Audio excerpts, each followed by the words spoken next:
Hello friends. आज की इस वीडियो में हम सबसे पहले जो चर्चा करेंगे वो मार्केट ऑब्जर्वेशंस के बारे में बात करेंगे, यानी कि मार्केट को मैं किस तरीके से अभी ऑब्जर्व कर रहा हूँ। और आज जो चर्चा रहेगी हमारी स्टार्टिंग में वो निफ्टी बैंक निफ्टी पे नहीं रहेगी। आज जो मेरी चर्चा रहेगी वो सबसे पहले रहेगी केमिकल स्टॉक्स। जनरली जो स्पेशलिटी केमिकल स्टॉक्स हैं वो पिछले 4 महीनों में क्या परफॉर्मेंस वहाँ से रही। तो आप देखेंगे कि मोस्टली स्पेशलिटी केमिकल कंपनीज के जो रिजल्ट हैं वो वीक भी रहे हैं काफ़ी। और दूसरी तरफ जो शेयर्स प्राइस के अंदर जो करेक्शन आई है वो भी देखने के लिए मिली। लेकिन हालांकि रिजल्ट में जितना खराब रिजल्ट असर हुआ है उतना शेयर प्राइस में इम्पैक्ट देखने के लिए नहीं मिला है।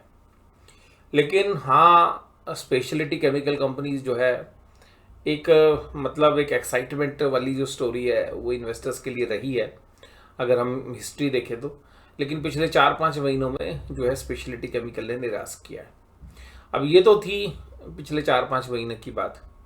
अब मुझे क्या फील हो रहा है वो मैं आपके साथ चर्चा करता हूँ।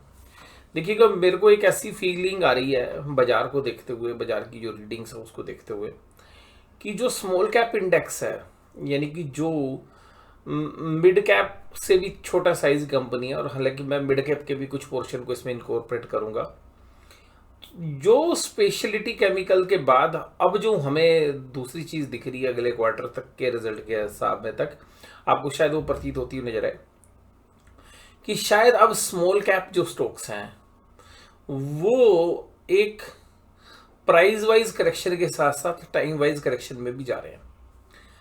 तो यहाँ पर बहुत सारे जो व्यूअर्स हैं हमारे और जो इन्वेस्टर्स भी हैं उनमें एक सबसे खास बात यह है कि ज़्यादातर जो रिटर्न्स आई अगर पिछले 1-1.5 साल में देखें तो वो स्मॉल कैप स्टॉक्स में ही बनी है।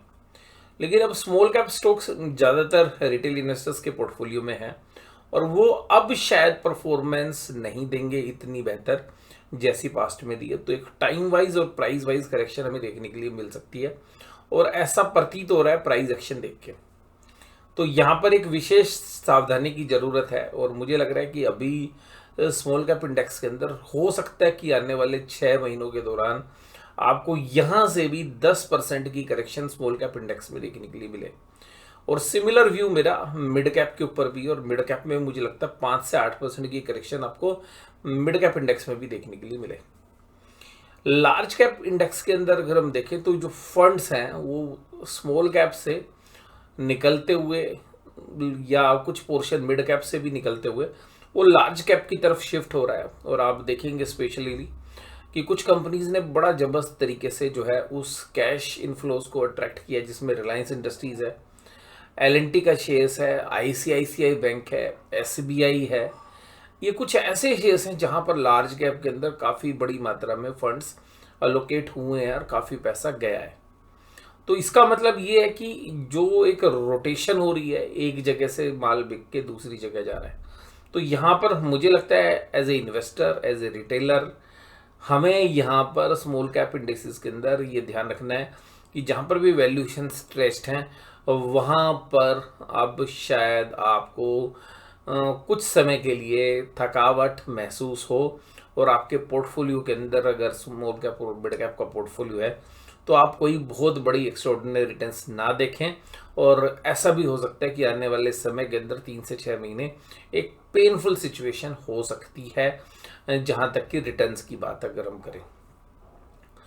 अब बात करते हैं निफ्टी 50 की। निफ्टी 50 देखिएगा अपने उच्चतम स्तर को जो है छू रहा है और क्लोज भी दे रहा है। लेकिन जो मतलब इस तरीके के जब लेवल्स आते हैं और जो एक्साइटमेंट बाजार में रहती है वो एक्साइटमेंट कहीं ना कहीं मिसिंग है। यानी कि निफ्टी 50 ने हाई तो लगा दिया लेकिन एक्साइटमेंट नहीं है बाजार के अंदर, यानी कि बाजार कहीं ना कहीं अपने आप को थका हुआ महसूस कर रहा है।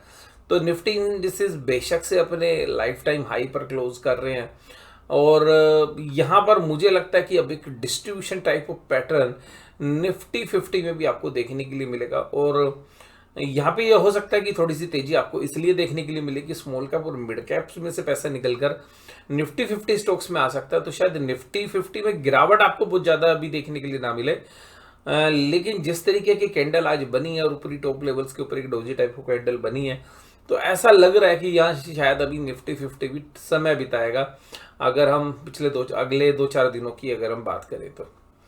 और रिलायंस ने आज तेजी दिखाई, आईसीआई बैंक ने तेजी दिखाई, और एज ए कॉन्ट्रा ट्रेड, मैं आपको ट्रेड नहीं बता रहा हूँ, बट मुझे लग रहा है कि जो स्मार्ट मनी है वो आईसीआईसी बैंक के अंदर मंदी कुछ इस तरीके से बनाती हुई नजर आएगी, क्योंकि एक रिस्क रिवॉर्ड फेवर में जा रहा है कि 1040 और उसके ऊपर की जितनी कॉल्स हैं वहां पर एक अच्छी राइटिंग हमें 1140 या उसके ऊपर की जो कॉल राइटिंग है वो शायद हमें लगता है कि आईसीआईसी बैंक में देखने के लिए मिले। और यहाँ से कुछ शिफ्टिंग हमें लग रहा है कि अब देखिएगा, हमारा हालांकि व्यू एचडीएफसी बैंक में बन रहा है, बट हमें लग रहा है कि अब आईसीआईसीआई बैंक की स्ट्रीम जो है वो थोड़ी सी खत्म होती हुई नजर आएगी।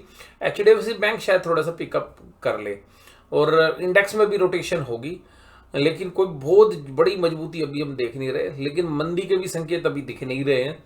तो अभी हमें लग रहा है कि बाजार जो है एक कंसोलिडेशन के दौर में रहेगा।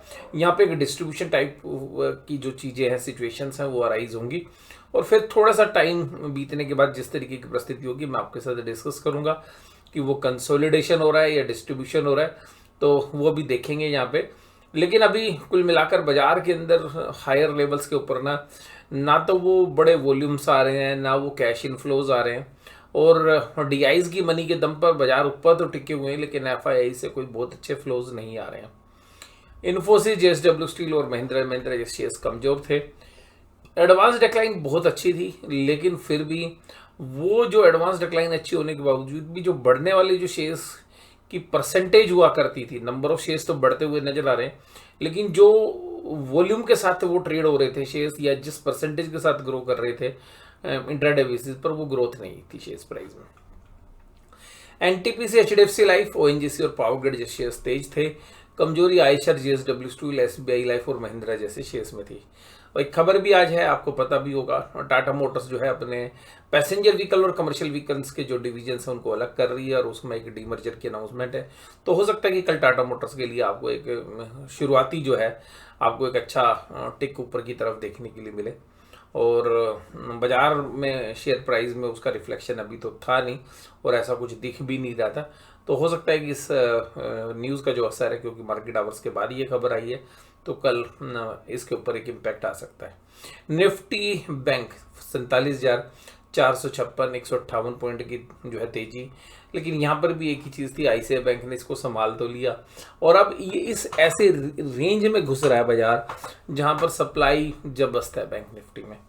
तो अब अगर यहाँ से निफ्टी बैंक बढ़ता भी है और 47,800, 47,800, 48,000 की तरफ जाता है, तो वो मुझे लगता है कि जो है एक सेलिंग अपॉर्चुनिटी होगी, एक प्रॉफिट बुकिंग अपॉर्चुनिटी रहेगी, बजाय कि एक नई जो है पोजीशंस बनाने के। ICI bank, axis bank, HDFC bank जो है तेजी में थे, और एसबीआई, आईडीएफसी फर्स्ट बैंक और बंधन बैंक जो है कमजोरी में थे। यहाँ पर एक देखिएगा कॉन्ट्रा व्यू बन सकता है, हालांकि रिजल्ट तो बहुत अच्छे नहीं थे, but AU small finance bank के अंदर शायद हमें लग रहा है कि थोड़ा टेक्निकल बाउंस आ सकता है 3 से 5% का। कोई ट्रेड नहीं है हमारे, लेकिन जैसा प्रतीत हो रहा है वो मैं आपके साथ डिस्कस कर रहा हूँ। Axis bank, bank of Baroda, ICICI bank, IndusInd bank के अंदर जो है तेजी थी, और तेजी भी क्या मामूली सी थी, लेकिन आईसीआईसी बैंक का वेटेज अच्छा है, इसलिए आधे % पे भी आपको निफ्टी को संभालता हुआ नजर आया। 564 करोड़ की आज एफआईज की सेलिंग थी, लेकिन वहीं 3,542 करोड़ की डीआईज की तरफ से बाइंग थी, और डीआईज लगातार बाइंग कर रहे हैं। और मुझे लग रहा है कि बाजार में जो प्रॉफिट बुकिंग आएगी, जैसे ही इलेक्शन की अनाउंसमेंट आएगी, डेट की अनाउंसमेंट होगी, इंडिया के बाजारों में एक वोलेटिलिटी नजर आएगी, और वहाँ पर मुझे एक स्पेशली एक कॉशियस व्यू जो मेरा बन रहा है वो स्पेशली स्मॉल कैप शेयर्स के ऊपर बन रहा है, क्योंकि price actions small cap shares के काफ़ी खराब होते हुए जा रहे हैं। दिन प्रतिदिन जैसे जैसे ट्रेड्स बढ़ रहे हैं उनके अंदर जो मोमेंटम है वो वीक पड़ता जा रहा है। और आज 1269 करोड़ की एफआईज की इंडेक्स फ्यूचर्स प्लस की है, और 19,683 करोड़ के जो है इंडेक्स ऑप्शन बेचते हुए नजर आए। 324 करोड़ के स्टॉक फ्यूचर्स जो है बेचे हैं, और 12.89 करोड़ की जो एफआईज ने स्टॉक ऑप्शन बेची है। एफआईज की डेटा न्यूट्रल है। न्यूट्रल क्यों है कि अगर 324 करोड़ की सेलिंग है तो 1269 करोड़ की बाइंग है, और 564 करोड़ की कैश में सेलिंग है, तो मैं एफआईज के डेटा को तो एक न्यूट्रल कैटेगरी में डाल रहा हूँ, लेकिन DIs की जो डेटा है वो काफ़ी दमदार है और DIs जो है कंटिन्यूसली जो है बाइंग मोड के अंदर लगे हुए हैं। और ये जो बाइंग मोड है अब मुझे यहाँ पे देखने के लिए मिल रहा है कि ये लार्ज कैप में शिफ्ट हो रहा है और सिलेक्टिव मिड कैप शेयर्स के अंदर, और स्मॉल कैप के अंदर से एक जो स्ट्रीम है वो ख़त्म होती हुई दिख रही है हमें। और इसके साथ साथ अगर हम निफ्टी 50 की बात करें तो निफ्टी 50 भी जो है 27 पॉइंट की आज जो है तेजी रही, तो वही टाइम पास बाजार ही रहा। और निफ्टी बैंक हालांकि 158 पॉइंट्स की तेजी रही, और आज मिड कैप ये जो शेयर्स हैं वो भी लास्ट के समय में दिन भर जूझते रहे और लास्ट के समय में मायूसी के साथ ही जो है नीचे आ गए। तो हालांकि वो फ्लैट टू पॉजिटिव ही बंद हुए, लेकिन जो स्मॉल कैप इंडेक्स था वो NSE का स्मॉल कैप इंडेक्स वो नेगेटिवली बंद हुआ है, और शायद अभी हमें लग रहा है कि स्मॉल कैप इंडेक्स में अभी पेन बाकी है। Dow Jones industrial average 72 points की कमजोरी के साथ $84 के आसपास ब्रेंट क्रूड पहुंच गए हैं। और अब निफ्टी के अंदर कॉल राइटर एग्रेसिव होते हैं, जा रहे हैं बाई 22,500 के अंदर। 22,500 में आज एक अच्छी राइटिंग हमें देखने के लिए मिल रही है और 1,04,000 कॉन्टैक्ट खड़े हो गए। इसी तरीके से 22,400 में 52,000 कॉन्टैक्ट कॉल साइड में खड़े हो गए और 1,23,000 टोटल कॉन्टैक्ट है। जबकि जो अगर हम यहाँ पे गौर फरमाए तो पुट राइटिंग भी थी 49,000 की, लेकिन पुट साइड में अब वो कॉन्फिडेंस नहीं है। ये डेटा भी ये बता रहे हैं कि शायद अब 22,500 22,600 को पार करना इतना आसान नहीं है बाजार के लिए। तो बाजार यहाँ पे फिर सप्लाई जो है देखते हुए नजर आएंगे। और सिमिलर व्यू देखिएगा निफ्टी बैंक पे। निफ्टी बैंक में आज 47,500 के आसपास बाजार थे और कुल जो है 36,000 कॉन्ट्रैक्ट कॉल साइड में राइट हुए, जबकि पुट साइड में केवल 27,000 कॉन्ट्रैक्ट। और कॉल साइड में ओपन इंटरेस्ट बढ़कर हो गया 1,44,000 और अगर 47,500 पे देखें तो 71,000। अगर नीचे के भी दायरे देखें तो 47,000 पे कहीं आपको पुट रेटिंग नजर आ रही है, जो कि एक अहम सपोर्ट का जो है काम करेगा, जहां पे 1,94,000 कॉन्ट्रैक्ट्स ऐड है। वहीं पर ऊपर की तरफ अगर हम देखें तो कॉल राइटिंग 48,000 के ऊपर भी 1,49,000 कॉन्ट्रैक्ट्स हैं। और ये देखिए कि ये पूरा एरिया यहाँ पर एक जबरदस्त सप्लाई एरिया जो है हमें दिख रहा है चार्ट के ऊपर भी, और यहाँ पे ओपन इंटरेस्ट जिस तरीके से कॉल साइड में बढ़ा उस तरीके से भी। और अगर नीचे की तरफ देखें तो यहाँ पर राइटिंग इतनी है नहीं, तो लेकिन फिर भी 47,000 के आसपास जो बाजार एक अहम सपोर्ट जो है दिखाता हुआ नजर आएगा। तो हमारा व्यू बन रहा है कि 47,500 से लेकर 47,800 के आसपास जब बाजार गुजरेगा तो सेलर्स जो हैं एक्टिव होते हुए नजर आएंगे। लेकिन जैसे ही बाजार 47,100 और 47,000 के आसपास अगर आता है तो वहां पर बाजार में एक अच्छी बाइंग जो है इंटरेस्ट हमें देखने के लिए मिलना चाहिए।